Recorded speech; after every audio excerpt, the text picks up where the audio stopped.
You're tuning in to the Black Hollywood Live Network, featuring news, interviews, and commentary on all things Black Hollywood. Hollywood redefined. From Los Angeles, California, presented by Maria Menounos and streaming live thanks to Akili Technologies. This is Black Hollywood Live, Geek Nerd Tech, featuring a weekly roundup of tech news and gossip. Black Hollywood Live, Hollywood redefined. You're listening to Black Hollywood Live. And now, the host for Black Hollywood Live, Geek Nerd Tech.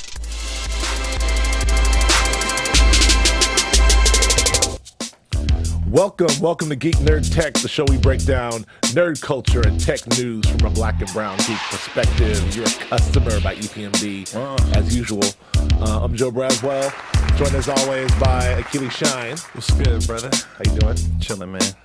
Cool. And in the booth, we have Alexis. How you doing, Alexis?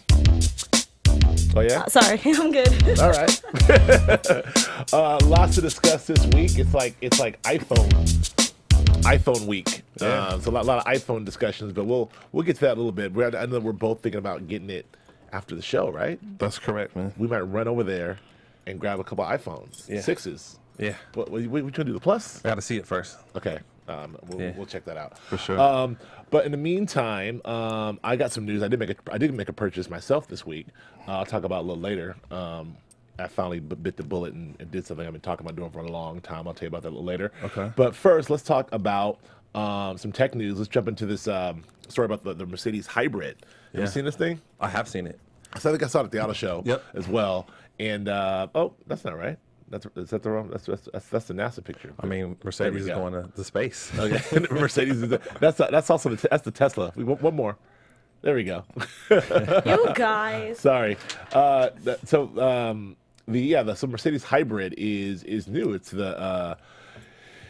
it's got some awesome features. It's the S550, right? Yeah. And it's the gigantic Mercedes, but it's also got all the bells and whistles that Mercedes, the luxury Mercedes has. But what this does, which is cool about this engine, is it's sort of like in a way, it does this thing where it sort of detracts you from going faster, because when you're going faster, it gives you sort of a warning and saying like, oh, you're using more electricity, but you have to switch to gas. Yeah. Like, go fast if you want to. Right. So it's kind of like, if you want, like, do you want to go fast or save gas? I mean, sure. but what do you think of this? I mean, it's type of technology kind of like it's like a conversation with what's in the car with the driver. So like if you're going fast and you don't need to, the car is going to adjust or signal to you like you just said, hey, you're going fast, and then you could choose whether or not to slow or continue pushing forward. I think that's pretty cool technology.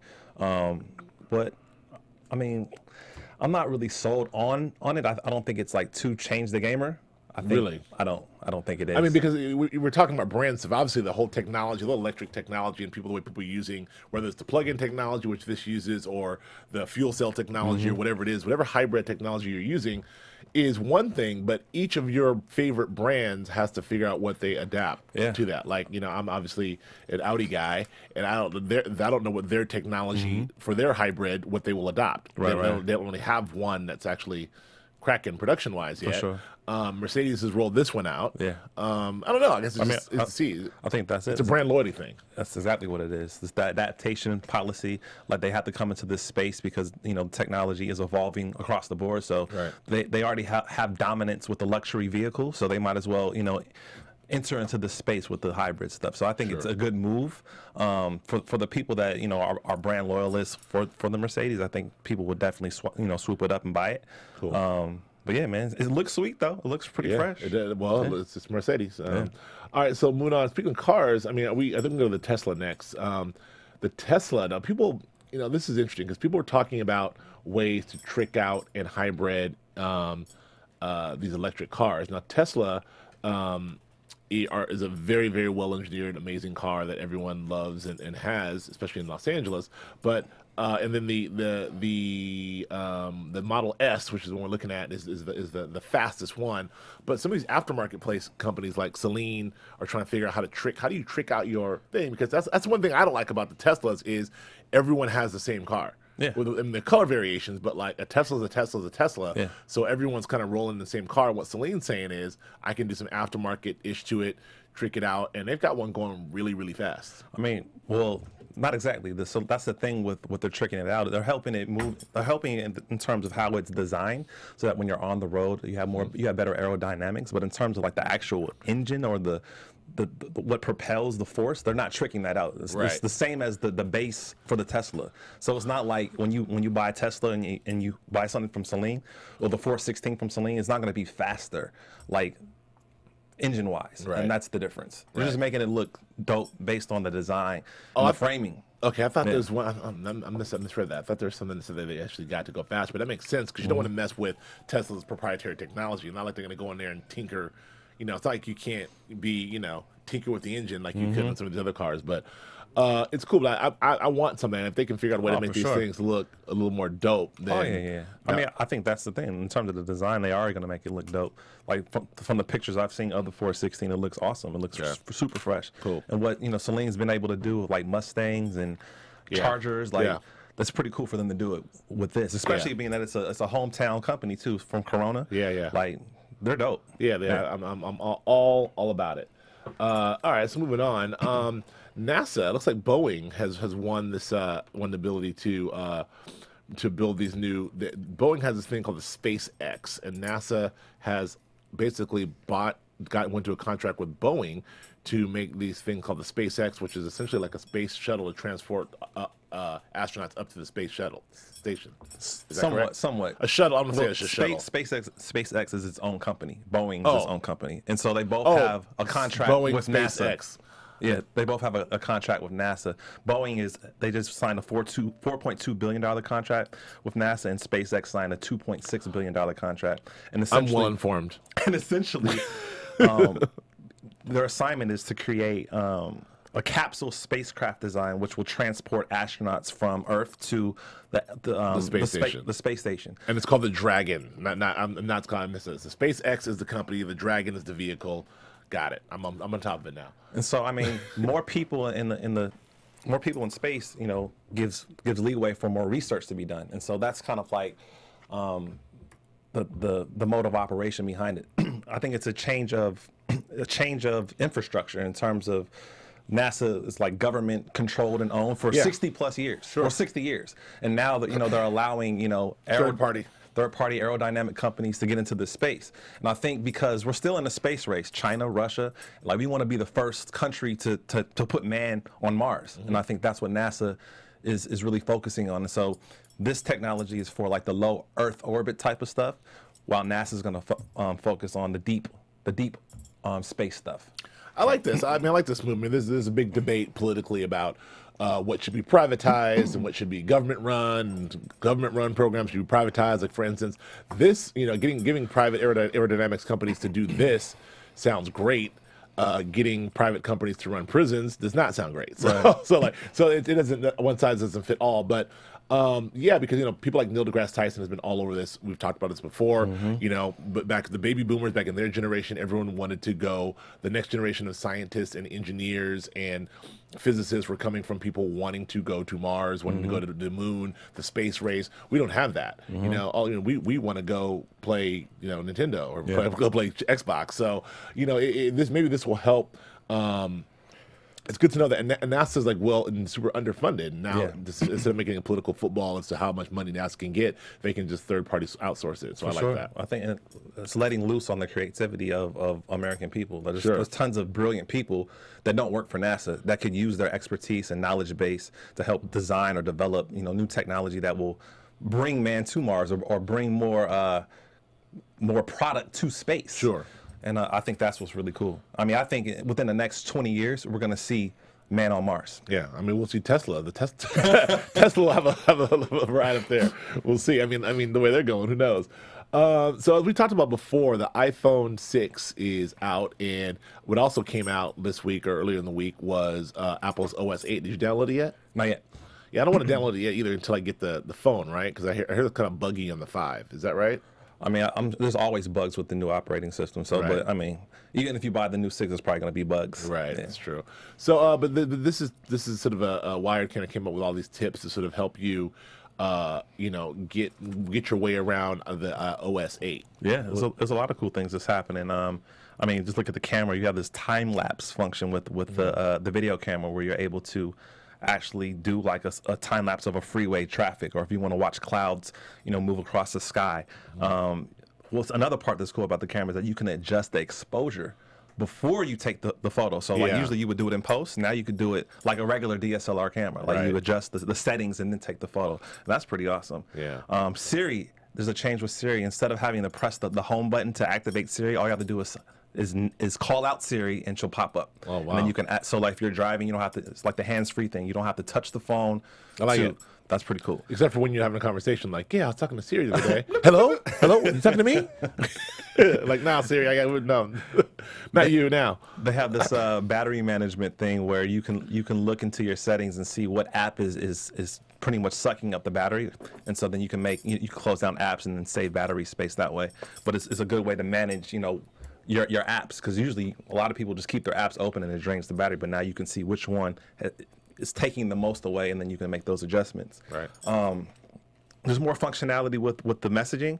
It's called peek behind conversation, where you could look at our conversation on our iPhone and be like, hey, okay, I see all the photos that Akili has sent me, or I see all the attachments that Akili has sent me, and it's just better in terms of organizing your conversations with people. Right. Like if you're in a group chat, you can mute yourself out. So you don't have to have a flux of messages coming in. I think that's pretty awesome. I like that. And then lastly, when Yosemite drops next month in October, you'll have the continuity for what you see on your iPhone will also be on your iPad and on your desktop or your laptop. It's just continuity all the way through. Which is it's buggy. It's super buggy now through the cloud because sometimes you can sync things up and get all my text messages across all my devices.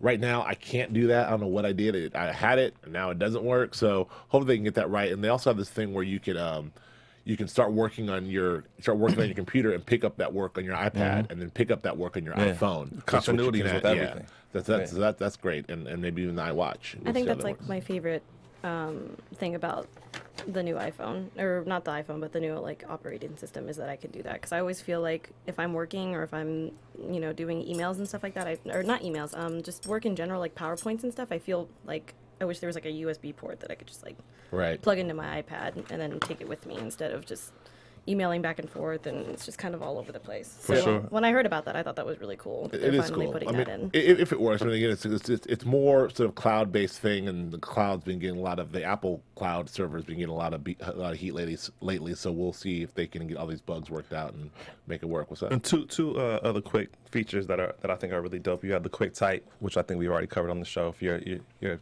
drafting up an email, you're sending a text message, it intuitively knows if you're talking to your brother or your mom, or you're talking to a business partner or something, and it will pick phrases or phrasings that are more appropriate for who you're talking to. And so I think that's cool. And then lastly, you have the double tap. When you double tap on the home screen, it brings up all the apps that you have open. Right. Now when you double tap, it brings up all your favorite contacts or your most recent contacts. So instead of having to go into the phone or contact to find someone, just double tap. Hey, I want to talk to Akili. Boom, it's right there. Oh wow! I think that's pretty fresh. I didn't even know that. That's awesome. Yeah, that is fresh. Well, cool. So we'll see all those features later today when we buy our iPhones. Yeah, we'll see. All right. So also the opposite of iPhone. To go the opposite end of the spectrum. Your favorite company, Blackberry. My favorite company. Is back, and they've got this really cool. Where are they back from? I don't know. I don't. It's just amazing we're still doing Blackberry stories, first of all. But Blackberry has this new device which is by Porsche design, and there's some people who really love Porsche design and their design aesthetic and what they do. I'm not a super fan of Porsche design personally, but I know people are. So Porsche teamed up with Blackberry to make this really super cool phone. Maybe they're trying to go into that. What's that line? The Virtue, the other super high end phone. They're trying to do more of a prestige piece here. Yeah, that's exactly what it is. They're trying to go for the business market. They want to pretty much dominate the enterprise market, and so that's why the price point for this phone I think is 2 racks. And this is the second iteration of it though. This is not the first time they've collaborated this is not the first time they had this brand collaboration. So. Right. Not for me. I think the design looks cool. Like the buttons are made of glass. I love the gloss aspect of it. But in terms of like price point and just like what we have in terms of the marketplace, like why would anyone want this? Why would they pay 2 G's for anything Exactly. like that? It's one, and again, it's like that Virtu. I think it's called Virtu. That prestige brand, the concierge of phones. They've been around for those phones go up. Those phones go. Some of those phones are like 10 grand, you know. And so that's something that I don't know. But BlackBerries, they're trying, man. They're trying. They're one last gasp at relevancy in a world of smartphones that they missed. Another thing is, speaking of we were talking about the cloud earlier and the problems with the cloud. You know, Apple has had all these sort of cloud issues. Is something that is, there's a company that's looking to do passwords that are based as biometric passwords that are based on your heartbeat, which I think is completely fascinating because we already have. Well, as you know, we already have the fingerprint, which we don't like, but the heartbeat. Touch ID. Yeah, we have Touch ID, but the heartbeat ID. Keely, I got your heartbeat now, Keely. What are you your heartbeat? I mean, you kind of set the stage. Like we're in a landscape where things get hacked. Like aside from like the iCloud hacking, like even like major corporations like Target or Home Depot or whatever, you know, your credit cards can get hacked. And so I think, you know, the technology for security is archaic in the sense that we're still using pins and passwords. Yes. And so, I mean, we have the technology where we can use organic material now to determine our password. And I think that the concept with this is that we each have, you know, an original fingerprint that extends beyond our fingerprint, like your heart, or like there's certain emissions that your eardrums push out, and like so using the body as a way to determine if it's you for your technology, for your applications. I mean, we're moving into the Internet of Things where you walk into a home and devices will come on. How do they know it's you? Exactly. And so this is a way that devices can communicate, and you can protect your intellectual, you know, content or whatever property through, you know, stuff that you were born with. Yeah, exactly. and which is very much unique to us. I mean, you can't fake your unique heartbeat. It's harder and harder to fake that. I love this. I mean, again, you know, I'm of two minds. You know, I'm always, even though I'm a super geek and technology guy, I'm always super afraid of this, you know, doomsday technology stuff, which is, you know, the biometric Internet of Things, like, you know, Bourne Identity. What's it called? Minority Report, when you walk in and they're like, "Hello, Joe. Like, you want a cup of coffee? You look thirsty. You know, you just bought this yesterday. You want another one?" All that stuff. But this is cool because, you know, the security is more and more of a problem. Even the iCloud. Yeah. Like, I don't know what I'm more afraid of them having my, you know, have my fingerprint and all my biometric information, or just having my information just float all up in the cloud. I mean, you know, we talk. People are really upset about, we'll talk about this in a second too, but people are really upset about this whole YouTube thing, and the people are saying like it's like more of a violation. These corporations have a violation, but I mean, we're already there. You know, we talked about the terms, what happens with terms of service. You know, I just signed a new terms of service with for iTunes now. I clicked it. Who knows? You know, sign your life away. I could have signed my life away. You'd have to tell them when I buy this new iPhone at Verizon, we're going to click a term of service. Who knows what they can do. So I like the idea of having that personalized thing. That's something that I can control. I know that what's going on. I mean, with this whole heart thing, it's just interesting if it determines, you know, ownership based on your heartbeat. What happens if you have, you know, your heartbeat changes? Yeah. Like, then what happens? Are you locked out of all your things? If you have just arrhythmia, or you know, exactly. I have cardiomyopathy. My heartbeat's like fairly the same, but also it's been different over the last 20 years. Yeah, like you don't. That's crazy. Yeah, this ain't you, Joe. It's me. I'm trying to let me get it. I used to have it. Like, let me get the beat right. No, so I don't know, but yeah, that is something I don't know. So this is what I don't know. I mean, this is what the biometric engineers in Toronto will be working on. So we'll see how that goes. You know, it's the same technology uses as electrocardiograms, and for sure, I'm sure the technology is there, so they'll figure it out. I mean, and last point, this technology is already there in terms of like it's already corporatized. It's already in corporations in the sense when you go into a building, sometimes you have to do the retina scan. Yeah, we've seen that in movies, but that's real. I've seen that in real life. Right. Like, so, I mean, just to have it applied to, you know, the everyday person is what we're talking about. Right. But that technology is here. Biometrics, interesting.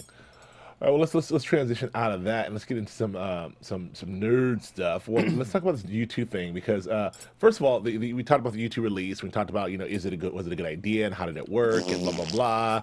And I liked it. You didn't like it. That's fine. And a lot of other people didn't like it. But I'm really surprised at the incredible backlash. The backlash is like, people were mad. Like, I don't want this in my phone. People are really mad. Of course. It's a violation.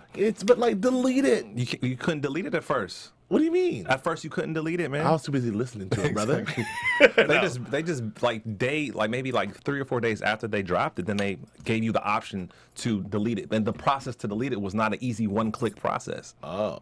So, yeah. Okay, whatever. Well, it's interesting how people are like really, their music are really like upset about it. You can do anything, folks, but you mess with their music. It's almost like, I hate you too. I don't want them in my phone. So it's a real thing. But on the flip side of this is U2 has a major sales bump in their back catalog, because of this. As expected. And this is good. Like, you have 500 million people, lots of people either are rediscovering U2, never heard of U2. People are like, I hate U2. Wait a minute, I like U2. So I'm sure there's as much. It's a really great thing for U2, who doesn't really need much more publicity. It's just a huge spam campaign, in my opinion. Oh, it's spam. That's one way of looking at it. It's spam. And another thing, like, when I read this story, I did a little research about this concept called digital fracking, where a company will dump a product at a loss for their entire consumer base to gain advantage in some way. And so I'm trying to figure out why Apple is doing this. Are they doing this trying to squeeze out as much as they can for iTunes before Beats Music comes? I'm just trying to figure out what the strategy is for them. Because I haven't been able to pinpoint, like, what is the win-win for Apple? We get what the win-win is for YouTube. Yeah. But, like, why is Apple doing this? Yeah, even as a market, they don't need much more noise around the release of the iPhone, the iPhone 6 and the Watch. They don't need much more attention drawn to them. That's why I said. That's why I like this whole thing. It's like the iPhone 6 is coming out, and U2 has a new album. Exactly. But and that's how it was treated. So we'll see. The other shoe will drop. The digital shoe will drop. Yeah. We'll see. It's something a little more fun. I'm very excited about this. Looks like Matt Damon super excited is back. Now it's not official. I think it is. Really? Because Matt called me this morning. Oh, Matt, he's on a hotline? He called you on the hotline. Akili. Akili. He called me on the new Blackberry I got. That's right. Yeah, Matt here. I mean, you just call me Jason. No, but, so Paul Greengrass and Matt Damon really sort of swore that they wouldn't really they were like, this is our last Bourne movie. They were going to do the Bourne Ultimatum or something, the fourth Bourne movie, but they couldn't get the script right, so they would have made something else. And then they were like, we're done with it. So, obviously the Jeremy Renner character, they left the door open. The Jeremy Renner character exists in the in the universe, but he's his own separate character. But it looks like they're going to come back and make this other, which is their third movie, the fifth in the series. Yeah, because it'll be the fourth movie. Will be there, but Paul Greengrass and Matt Damon only made three. The collab, yeah. I got you. The first one was made by I can't remember who made Go and Swingers. Doug Liman. Doug Liman made the first one, and then they made the next two, and then obviously the fourth one was made by Tony Gilroy. Anyway, so this is exciting. But the one thing I feel a little bit bad for Jeremy Renner, because what they're saying is they already have a release date for the new Bourne, the sequel to the Bourne Legacy. Right. No, not Legacy. Well, the sequel to the Bourne Legacy, yes. they had a release date for that. I'm sure. And then this may push that away back, but but at least he's not going away. True. I mean, I think the lead up is to have them both share the screens somewhere down the line. So, right. But I mean, my take on it, I love this franchise, $1 billion franchise. Yep. Love Matt Damon in it. You know what I'm saying? Like, I missed him in the fourth one. I think he brings that energy to it that makes it just super dope. Like, it's one of my favorite franchises. Yeah, me too. So I love it. I love Damon. I love I remember when it first came out, and when Matt Damon was a little more slight. He's a little guy. Now he's a little more bulky, but. I'm like, we see like little 5'7" skinny Matt Damon doing the moves. Yeah, whooping ass. It was dope. But what I really love, the thing I love about the Bourne movies the best, or I love the crisis suites. I can't get enough of like the big board. I can't get enough of like support staff, clear the room. Get this on the board. Get that. I love, man. Every Bourne identity does that well. They communicate it very well. Man, Chris Cooper did it great in the first one, and the second one you had Pam Landy, who was Joan Allen. Then you had my man Jason Strathern. David Strathern, and in the fourth one you had Ed Norton, who was super dope. Yeah. In fact, he's like one of my favorite characters. I hope they bring him back because he was great. Anyway, so that's it. We're all obviously excited about that. For sure. Something else to be somewhat excited about is the Hunger Games trailer came out, and we get a full look at Katniss in her full Katniss-ness. And I've already got a ticket. Oh, you got your ticket already? You guys didn't hear about that Best Buy deal that came out? Oh no, tell me about it. The Best Buy deal was if you come in when the first teaser trailer came out, and you watch it on the Samsung tablet that came out. I don't know if I forgot what it's called. I'm already falling asleep. Go ahead. Exactly. If you go in to Best Buy like right when it opens and you watch it on the new Samsung tablet and you have to watch the full teaser trailer, you get a poster, a Mockingbird pin, and a ticket to go watch the movie. Alexis, do you have your pin? I don't have it on me, but it's on my backpack. You rocking it? No, I have it on.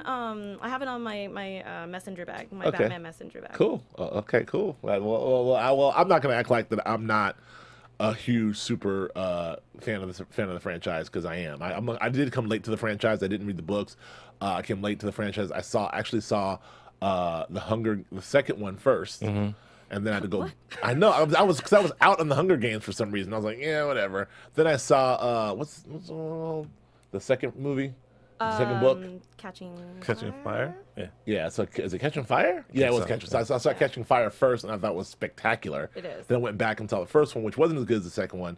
So now I am all in, like freaked out over these last two of Mockingjay. Yeah. What about you? I mean, I'm signed up. Like, I love this franchise too. I think she's a dope actress. Also believable. Very believable. Believer in everything. And I like the fact in this movie, she's going to be a little bit more brolic, more aggressive. Yep. Like, the whole revolution is starting. Like, I love it. I love it. How do you feel about them splitting it up just like The Hobbit? Or I hate it. Yeah, I hate that too. It's just they're just trying to milk us. Yeah, I know. And I get the studios don't want. It's like they don't want to rush it. No, they don't want to end it. Like, that too. They want to get as much money out of it as possible. They know they have a finite amount of movies to make. Like, even with Harry Potter, we have 7 books. So when that 7th movie came up, they were sad. Like, damn, what can we do? It's 2 movies. Yeah, J.K. Rowling's making another book. Yes, she is. And they're going to make a movie of that. And that's going to be another franchise as well. Is what they're looking to do. Yeah. But we've seen this before. Obviously, with this, Twilight did it. This did it. We should not speak of that name. Yeah, well, I'm not. I'm not a big Twilight guy at all. Actually, I'm not Twilight. You love Twilight, though. I do, man. You unironically love Twilight. You invited me over that one Sunday. It was like Akili. Like, let's have a marathon. I'm like, let's not watch football. Let's watch the Twilight. I've not seen one. Wait, Akili. Yes. Team Edward or Team Jacob? Why you gotta hit me with that? Joe, it's a trap. It's a trap. You should. The answer is I don't know. No, I know. I have a girl who watches it. I can't deny it, bro. Okay, all right. Team Jacob. Good for you. Team Jacob. Okay, right on. Okay. All right. Well, let's move. I'm Team Blade. All right. Let's move on to some video game stuff. We're the PS4 and the Xbox, and we're a year into this experiment, a year into this new generation console. We've been talking about it in this room for a year. I mean, they're moving units. They're moving units, and guess what?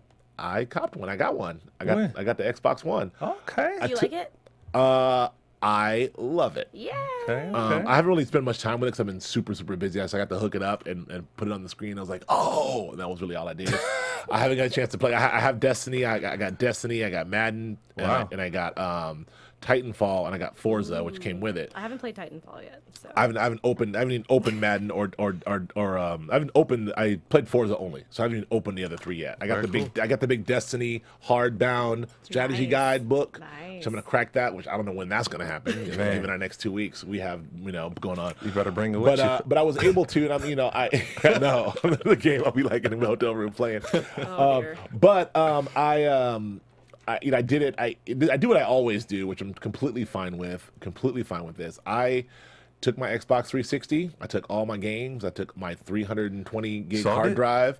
I took that to GameStop. Man, Nice. you could have took it to Akili stop. No, because they don't have to pay like $600 for the thing.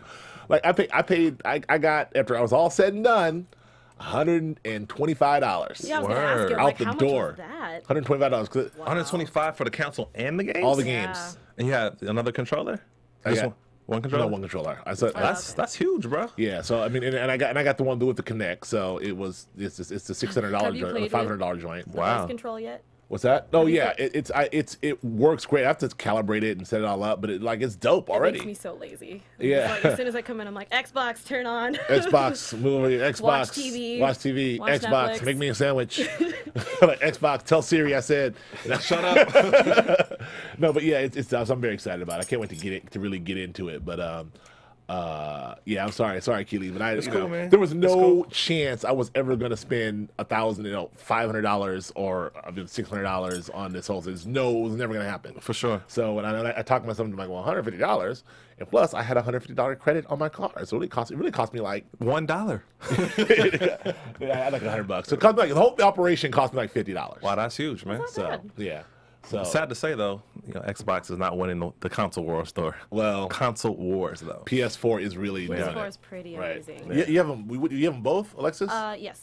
Of course you do. You have them both? Yeah, Alexis is Yeah, like I not have, messing because around. I live on my own, and then I have my family's house. So I have a PS4 there, and then there's an Xbox One at my parents' house, Right. and we have a PS3 in both. And then what do you have in the car? I have an Oculus Rift, so I'm I got driving. it. Like you driving around. Okay, cool. Okay, well, so we'll see. I mean, so PS4. Enough about me. PS4 is winning this console war, but they're both making waves. Xbox loading. Which one? When you do make that jump, which one are you gonna do? Unfortunately, I'm a geek, I'm a nerd, I'm a tech, but I don't think I'll be able to purchase either one Oh no. because I know my personality and I will be so distracted from being a productive Yeah. person in life. Yeah. Well, this is my worry. That's why I only got 3 games, but all 3 of these games are deep dives. Exactly. Yeah, You you're know, you gotta I invest I mean, the time. Destiny. The Yep. book is this thick, and it's like planets and worlds. I mean, I'm like, you already play Yeah, Alexis, you're gonna right? love it. You're gonna love it. It's literally just the best thing ever. No, When? I can't even put it into words. When will I have the time? All right. My thing is, man. Well, whatever. Just If I'm- a if I'm a- couple hours. If I'm gonna Akili, take just a a couple hours. week to play video games, I could take a week to go to Jamaica or something. All right. You guys go play Destiny. Run Yeah. along. Run along. You are an old man. Get off my lawn. Get off my lawn, Akili Shah. Look at you. All right. Run along, Joe. Destiny. God. All right.